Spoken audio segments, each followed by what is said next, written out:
Julgamento final. Distribuição. Fox Filme do Brasil.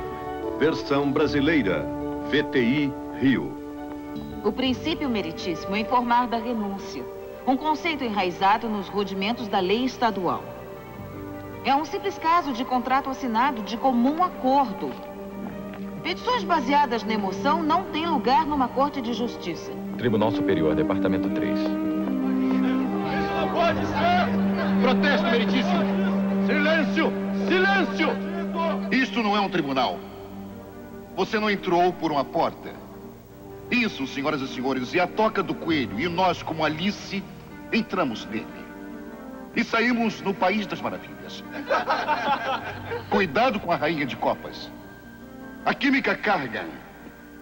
Companhia que despeja sua bile no rio Laughing Well há 17 anos. Plantas secam, crianças morrem. E não há um tribunal na Terra que os pare.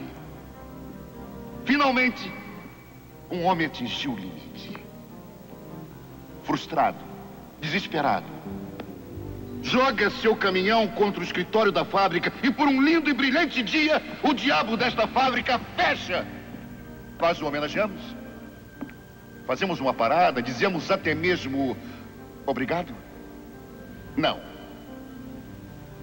Ele vai a julgamento. Bem-vindos à festa do Chapeleiro Louco. Protesto!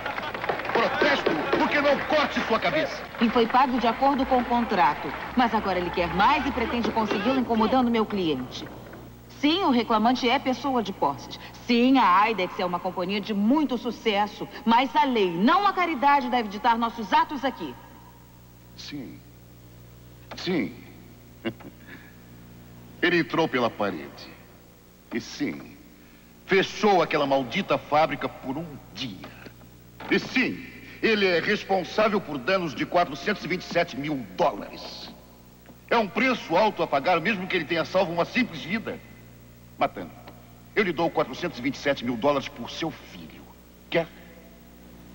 E a senhora? O mesmo preço por seu marido. E você, advogado? Que tal $500 mil de pratas pela sua preciosa pele? Protesto, meritíssimo! Silêncio! Silêncio! A defesa perdeu a linha. Aceito. Senhor Ward, sente-se. Silêncio! Silêncio! A defesa está preparada para expor o caso, meritíssimo. Temos testemunhas, contratos, declarações e pilhas de provas para mostrar que meu cliente agiu de boa fé. Mas de que adianta? O reclamante não tem um caso viável e, por isso, no interesse da justiça, a defesa pede anulação. Salvo o melhor juízo. Segurança, vá à sala ao lado lembrá-los que a justiça é cega e não surda. Silêncio! Acho que já Silêncio! conseguimos. Preciso ter muito cuidado. Quanto a seu pedido, advogada? 12 minutos! 12 minutos!